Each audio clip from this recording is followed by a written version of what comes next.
Buenos días, profesor. Yo soy Ignacio Medina y junto a mi grupo, compuesto por Camilo Núñez y Fernando Alarcón, les vamos a explicar qué es el hierro fundido. Para comenzar, les voy a explicar qué es el hierro. De signo Fe en la tabla periódica, es el cuarto elemento más abundante en la corteza terrestre. Es un metal maleable de color gris plateado y presenta propiedades magnéticas. Es ferromagnético a temperatura ambiente y presión atmosférica. Es extremadamente duro, es decir, resiste a varios tipos de deformaciones, tanto como abrasión, penetración y rayado.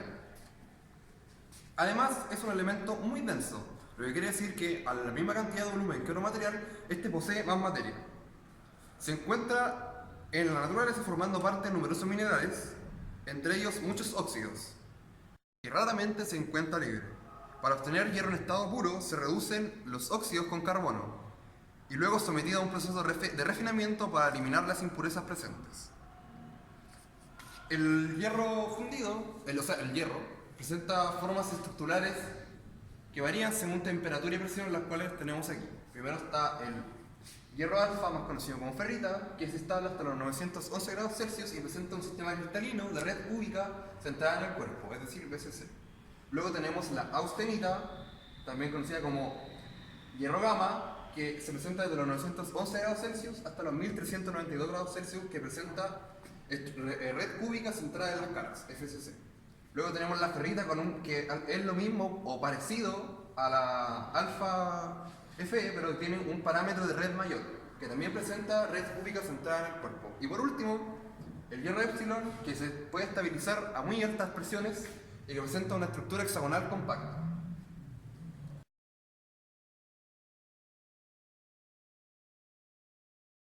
El hierro puro, pureza a partir del 99,5%, no tiene demasiadas aplicaciones, salvo excepciones para utilizar su potencial magnético.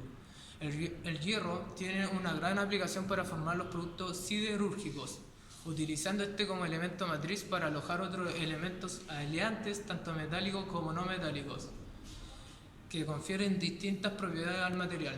Se considera que una aleación de hierro es acero si contiene menos de un 2,1% de carbono. Si el porcentaje es mayor, recibe el nombre de fundición.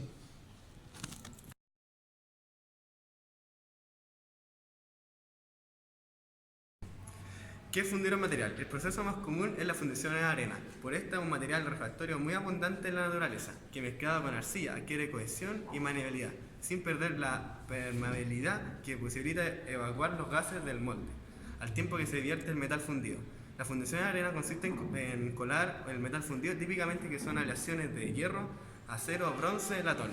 y otros, en un molde de arena dejándolo solidificar y posteriormente romper el molde, para extraer la pieza fundida, una vez ya sólida. Para la fundición con metales como el hierro o el plomo, que significativamente son pesados, que el molde de arena, la caja del moldeo es a menudo cubierta con una chapa gruesa, para prevenir un problema conocido como la flotación del molde, que ocurre cuando la presión en la cual el metal empuja la arena por encima de la cavidad del molde, causando el proceso que no se lleva a cabo de forma satisfactoria. El diagrama de fase de hierro muestra dos composiciones singulares, una mezcla eutectoide en la zona de los aceros equivalente al eutectico, pero en el estado sólido, donde la temperatura de transformación de la austenita es mínima. El eutectoide contiene un 0,8% de carbono, lo que es un 13,5% de cementita, y se denomina perlita. Está constituida por capas alternas de ferrita y cementita. La existencia del eutectoide permite distinguir dos tipos de aleaciones de acero hipoeutectoide que contiene de carbono menor a 0,8%, que al enfriarse por debajo de la temperatura crítica comienza a precipitar la ferrita entre los granos de la austenita, y al alcanzar la temperatura crítica la austenita restante se transforma en perlita. Se obtiene por lo tanto a temperatura ambiente una estructura de cristales de perlita embebida en una matriz de ferrita. Por otro lado, los aceros hipereutectoides, que contiene de carbono mayor al 0,8%, que al enfriarse por debajo de la temperatura crítica precipita el carburo de hierro resultante a temperatura ambiente de cristales de perlitas embebidos en una matriz de cementita, ya que esto es un tratamiento térmico. También se puede obtener austenita por enfriamiento rápido de aleaciones con elementos gamágenos que favorecen la estabilidad del hierro, como el níquel y el manganeso. Tal es el caso, por ejemplo, de los aceros inoxidables austeníticos. La disposición básica descrita, perlíticas, son las obtenidas enfriando lentamente acero, sin embargo modificando las condiciones de enfriamiento, que son bases de los tratamientos térmicos, es posible obtener estructuras cristalinas diferentes. Una de ellas, la martensita, que es constituyente típico de los aceros templados, y se obtiene de forma casi instantánea, al enfriar rápidamente la austenita. Es una solución sobresaturada de carbono en hierro alfa con tendencia, cuanto mayor es la cantidad de carbono. Las velocidades intermedias de enfriamiento dan lugar a la vainita, estructura similar a la perlita, formada por agujas de ferrita y cementita, pero de mayor ductibilidad y resistencia que aquella. Entonces, ¿qué es el hierro fundido? Es una aleación ferrosa con una amplia gama de propiedades. Se fabrica con la intención de ser fundidas para darle forma en este estado y no en un estado, en vez de ser trabajado en forma sólida. A continuación les voy a mostrar las propiedades del hierro fundido. Lo primero es que forma excelentes aleaciones. Segundo, muy fluido en estado líquido y no forman películas superficiales indeseadas durante el vertido del líquido. Se solidifican con una contracción entre leve y moderada durante la colada y el enfriamiento. Tienen un amplio rango de resistencia y dureza. En la mayoría de los casos son muy fáciles de maquinar. Pueden aliarse para obtener mejores cualidades en términos de desgaste, abrasión y resistencia a la corrosión. Tienen valores de resistencia de impacto y ductilidad relativamente bajos, y esto limita su uso para algunas aplicaciones, es decir que cuesta moldearlo y formarlo.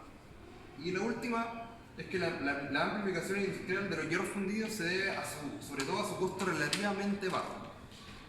Bueno, cuando el contenido en carbono es superior a 1,63% en peso, la aleación se denomina fundición. Este carbono puede encontrarse disuelto formando cementita o en forma libre. Son muy duras y frágiles. Y hay distintos tipos de fundiciones.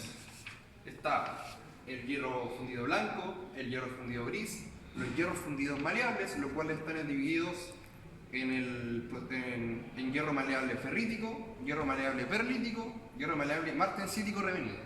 Y por último, el hierro fundido dúctil. Hierro blanco. Se forma cuando durante la solidificación gran parte del carbono de un hierro colado derretido forma carburo de hierro en lugar de grafito. Recibe este nombre porque al fracturarse produce una superficie fracturada cristalina, que puede ser blanca o brillante. Para los hierros fundidos blancos puede retener el carbono en forma de carburo de hierro. Su contenido de carbono y silicio se debe mantener relativamente bajos. El hierro fundido blanco se usa más a menudo por su excelente resistencia al desgaste y a la abrasión. La gran cantidad de carburos de hierro hay en su estructura es la causa principal de su resistencia al desgaste. El hierro fundido blanco sirve de materia prima para fabricar hierros fundidos que son más maleables. El hierro fundido gris se forma cuando el carbono de la aleación rebasa la cantidad que puede disolver la austenita y se precipita como escama de grafito. Cuando un trozo de hierro gris solidificado se fractura, la superficie fracturada adquiere un tono gris a causa del grafito expuesto en ella. El grafito es una de las formas alotrópicas en las que se puede presentar el carbono junto al diamante. El hierro fundido gris es un material importante dado a su excelente facilidad de maquinado en niveles de dureza, que ofrecen buena resistencia al desgaste, la resistencia a la fricción por frotamiento con lubricación restringida y excelente capacidad de amortiguar a las vibraciones. Los hierros grises no aliados contienen de 2,5 a 4% de carbono y 1 a 3% de silicio. A continuación, les voy a comentar sobre los hierros fundidos maleables. Los hierros fundidos maleables se funden primero como hierros fundidos blancos, que contienen grandes cantidades de carburos de hierro y no contienen grafito. La composición química de los hierros fundidos maleables se limita a las composiciones que forman hierros fundidos blancos. Los contenidos de carbono y silicio de los hierros maleables están en los rangos de 2,0 a 2,6% de carbono y de 1,1 a 1,6% de silicio. Para producir una estructura de hierro maleable, el hierro fundido blanco se calienta en un horno para disociar el carburo de hierro del hierro blanco y convertirlo en grafito y hierro.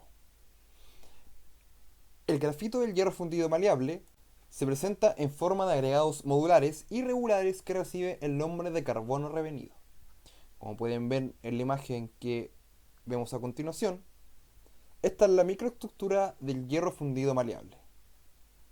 Los hierros fundidos maleables reúnen propiedades deseables en términos de fundición, maquinado, moderada resistencia, tenacidad y resistencia a la corrosión en ciertas aplicaciones. El tratamiento térmico de los hierros blancos para producir hierros maleables se realiza en dos etapas. La primera etapa es la grafitización, donde el hierro fundido blanco se calienta por arriba de la temperatura eutectoide, generalmente a casi 940 grados Celsius, y se mantiene entre 3 y 20 horas según sea la composición, estructura y el tamaño de los vaciados. En esta etapa, el carburo de hierro, el hierro blanco, se transforma en carbón revenido y austenita. El carbón revenido también es conocido como grafito. Bueno, la segunda etapa consiste en el enfriamiento. En esta etapa, la austenita del hierro se puede transformar en tres tipos básicos de matrices: ferrita, perlita o martensita. La primera de estas matrices es el hierro maleable ferrítico. Para producir una matriz de ferrita, el metal fundido después del calentamiento de la primera etapa se enfría lentamente a razón de 3 grados Celsius a 11 grados Celsius por hora. Durante el enfriamiento, la austenita se transforma en ferrita y grafito. Este último se deposita en las partículas ya existentes de carbono revenido. El hierro maleable perlítico. Para producirlo, este hierro, el material fundido se enfría lentamente hasta casi 870 grados Celsius y luego se enfría con aire. En este caso, el temple instantáneo transforma la austenita en perlita. De esto resulta un hierro maleable perlítico, que consiste en nódulos de carbono revenido en una matriz de perlita. El hierro maleable martensítico revenido se produce enfriando en el horno el material fundido hasta una temperatura de templado de 845 grados a 870 grados Celsius, manteniéndolo así entre 15 y 30 minutos para dejar que se homogenice por completo, y templándolo en aceite con agitación, para desarrollar una matriz martensítica. Finalmente, el material fundido se reviene a una temperatura entre 590 grados Celsius y 725 grados Celsius, para que adquiera las propiedades mecánicas especificadas. Por tanto, la microestructura final consiste en nódulos de carbono revenido en una matriz martensítica revenida. Fundido dúctil. Llamado a veces hierro colado nodular, combina las ventajas del procedimiento del hierro fundido gris con las ventajas de ingeniería del acero. El hierro dúctil tiene una buena fluidez y moldeabilidad, excelentes cualidades de maquinado y buena resistencia al desgaste. Además tiene varias propiedades similares a las del acero como alta resistencia, tenacidad, ductibilidad y posibilidad de ser trabajado en caliente y endurecido. Las excepcionales propiedades del acero dúctil para la ingeniería se debe a los nódulos esféricos del grafito que existen en su estructura interna.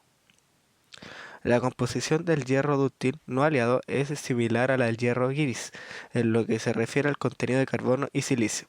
Los niveles de azufre y fósforo del hierro dúctil de alta calidad se deben mantener muy bajos, en 0,03 para el azufre y como máximo 0,1 para el fósforo.